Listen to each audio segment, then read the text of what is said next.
बड़ी खबर इस वक्त आपको बता दें, आरक्षण संविधान पर राजनाथ सिंह का बयान आया है। विपक्ष की भ्रम फैलाने की साजिश है, ये कहा जा रहा है हमेशा संविधान की रक्षा करेगी बीजेपी।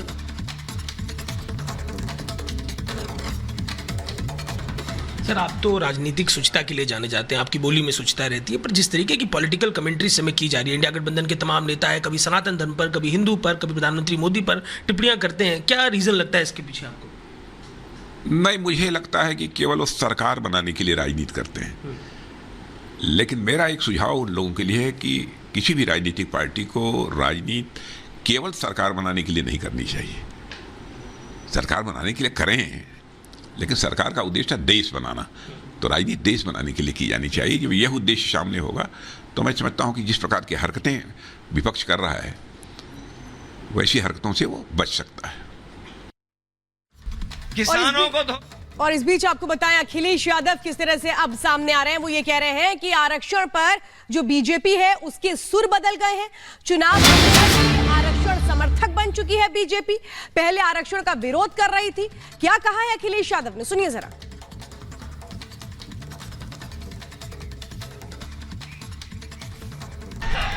ये जो लोग कह रहे हैं आजकल, बड़े बड़े जो दिल्ली से लेकर के और जो बीजेपी को कभी कभी सुझाव देते हैं, जो केवल भारत का नहीं दुनिया का सबसे खतरनाक परिवार है, इन्हें हमारे आपके परिवार की तो चिंता है, लेकिन इनके साथ एक सबसे खतरनाक परिवार है जो आरक्षण खत्म करना चाहता था। अब वोट चाहिए तो कह रहे कि आरक्षण खत्म नहीं होगा, आरक्षण नहीं खत्म होगा। मैं उनसे पूछना चाहता हूं, ये बताओ, अगर भारत सरकार की बड़ी बड़ी कंपनियां बिक जाएंगी और प्राइवेट हाथों में चली जाएंगी तो आरक्षण कहां मिलेगा? ये जो हवाई जहाज वाले विभाग बेच दिया, एयरपोर्ट बेच दिया, जिसमें लाखों लोगों को नौकरी मिलती थी, बताओ वहां क्या आरक्षण लागू होगा? अगर रेल बिक जाएगी तो क्या वहां आरक्षण होगा? अस्पताल में जो आउटसोर्स में नौकरी आ गई, क्या उसमें आरक्षण होगा? और ये अगर भर्ती से लेकर के और जो कर रहे हैं संविदा और आउटसोर्स पे, उसमें क्या आरक्षण होगा?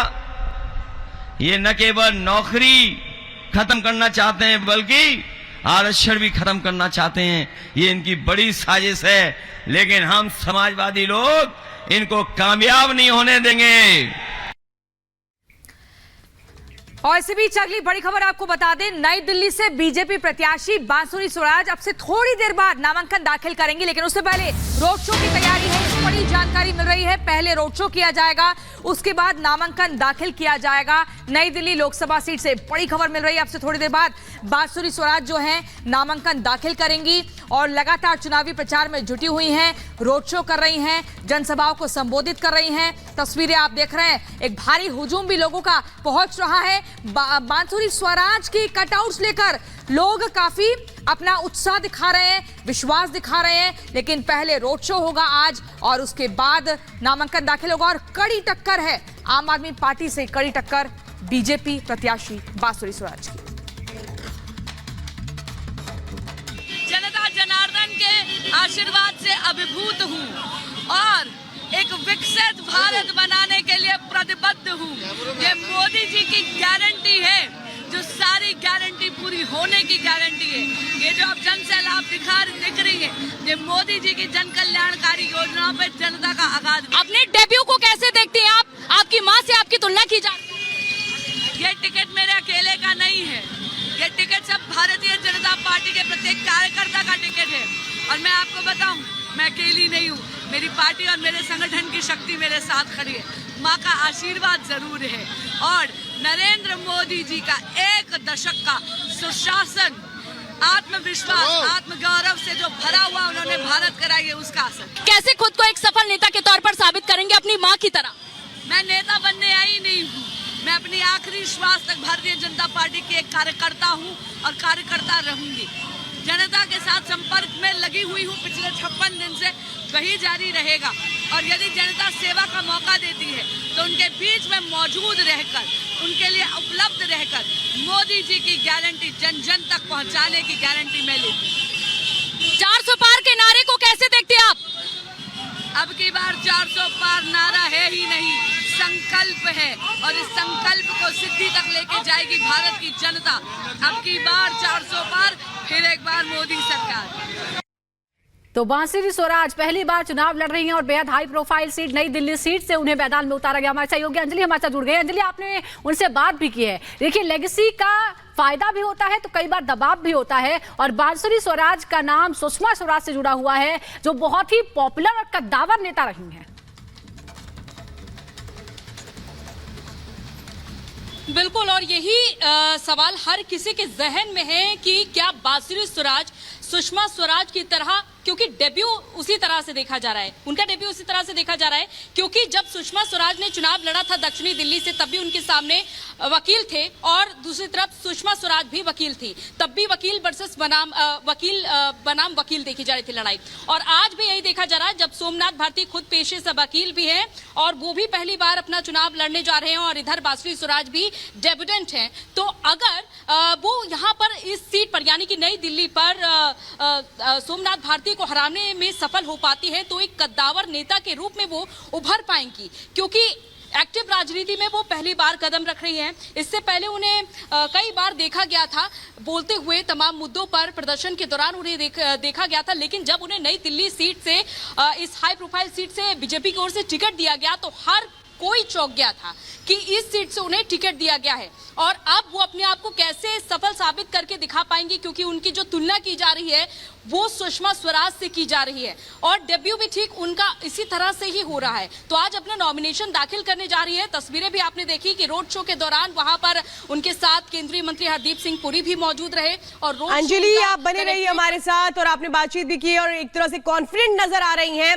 बांसुरी स्वराज। लोमस हमारे साथ लगातार जुड़े हुए। लोमस, इस रोड शो के जरिए बताने की कोशिश हो रही है बीजेपी की और बांसुरी स्वराज की कि कैसे जन समर्थन उनके साथ है। आपके पास क्या तस्वीरें?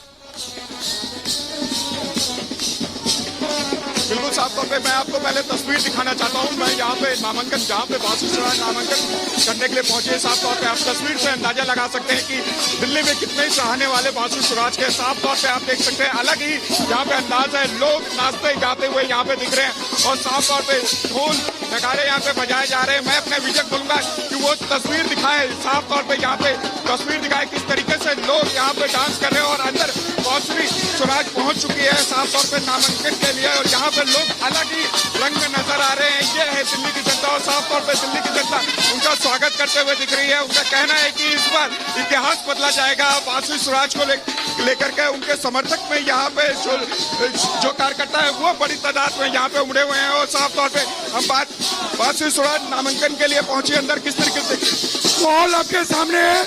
पूरी नई दिल्ली एक तरफा बांसुरी जी के साथ जीतने गए हैं। अंदर नामांकन के लिए बीजेपी उम्मीदवार बांसुरी स्वराज पहुंची है, और आज बड़ा दिन है।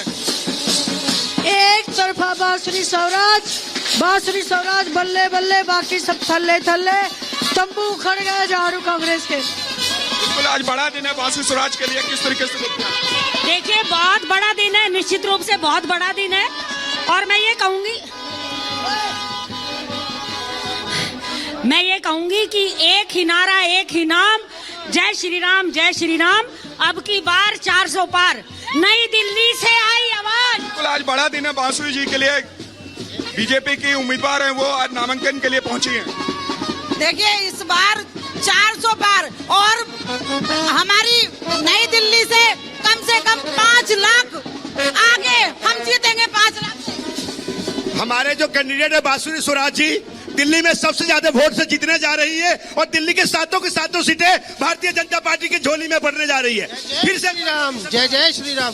देखिए, आप सबके सामने तौर पे आप देख सकते हैं अलग ही उल्लास है लोगों में, और यहाँ पे जो समर्थक हैं बांसुरी स्वराज के, वो साफ तौर पे कहते हुए नजर आ रहे हैं कि इस बार इतिहास बदला जाएगा। जो नई दिल्ली लोकसभा सीट पे अब तक नहीं हुआ वो अब होके रहेगा। साफ तौर पे आप देख सकते हैं यहाँ पे बड़ी तादाद में लोग यहाँ पे उमड़े। जी लोमस और अंजलि, आप दोनों का बहुत शुक्रिया। आप लगातार ग्राउंड जीरो से एक तस्वीर दिखा रहे हैं, लेकिन इसी बीच अपने दर्शकों को एक और बड़ी खबर हम बता रहे हैं। बड़ी खबर थोड़ी देर में में पीयूष गोयल का नामांकन होगा। मुंबई नॉर्थ सीट से नामांकन दाखिल करेंगे पीयूष गोयल। तो आज जो तमाम दिग्गजों का नामांकन होना है वो हम आपको बता रहे हैं। नॉर्थ मुंबई से पीयूष गोयल, नई दिल्ली से बांसुरी स्वराज नामांकन दाखिल करने के लिए पहुंच चुकी है। और मुंबई नॉर्थ सीट काफी इंपॉर्टेंट सीट है, लेकिन आपको उससे पहले दिखा दें। यहां पर देखिए पीयूष गोयल किस तरीके से पूजा पाठ करके निकले हैं। हमारे सहयोगी पहुंचे, उनसे बातचीत की, क्या कुछ कहा पीयूष गोयल ने, आपको सुनवाते हैं। उत्तर मुंबई कैंडिडेट पीयूष गोयल जी है। पीयूष गोयल जी, आपने मंदिर में दर्शन किया, आशीर्वाद लिया बप्पा का, नामांकन फाइल करने जा रहे हैं, क्या कहेंगे? भीड़ देखिए किस तरह। आपने परसों भी देखा जिस प्रकार से लोग उमड़ के आए। हमने 1 घंटे का रोड शो रखा था, 3.5 घंटे लगे, 1 घंटा तो निकलने को लगा। और आज तो सिर्फ मैं दर्शन करके ट्रेन पकड़ने वाला था। ये अपने प्यार से आशीर्वाद देने जनता आई है। आज कोई नियोजित रोड शो था ही नहीं।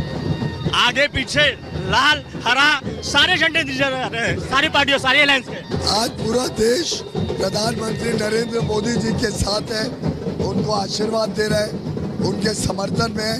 और मुझे पूरा विश्वास है कि मोदी जी के नेतृत्व में देश 400 पार सीटें प्रधानमंत्री जी की झोली में डालकर उनको और बल देगा और ताकत देगा कि वो जनता की सेवा कर सके। जिस दिन से आपका नाम का घोषणा हुआ उसी दिन से आप बोरीवली में उतरे और तब से लगातार प्रचार कर रहे हैं। कैसा लोगों का रिस्पांस मिल रहा है? अलग अलग पार्क में जा रहे हैं, अलग अलग लोगों से मिल रहे हैं। जहाँ देखें वहाँ मोदी की लहर है। और मुझे लगता है कि ये चुनाव ऐसी प्रचंड बहुमत देगा मोदी जी को, ना भूतो और भविष्य में तो उससे ज्यादा मोदी जी का प्यार बढ़ेगा। मुंबई की बात करें तो मुंबई के कितनी 6 सीटों पे महायुति? 6 की 6 सीट महायुति जीतेगी। महाराष्ट्र की बात करते हैं, महाराष्ट्र में जिस तरह तस्वीर, महाराष्ट्र में कम से कम 42 सीट और संभावना ये भी है कि 45 सीट तक हम जा सकते। ये सीट की बात करें, ये रिकॉर्ड रहा है, इस बार बड़ा रिकॉर्ड बनेगा। ये जनता का प्यार देख के आप आकलन लगाए।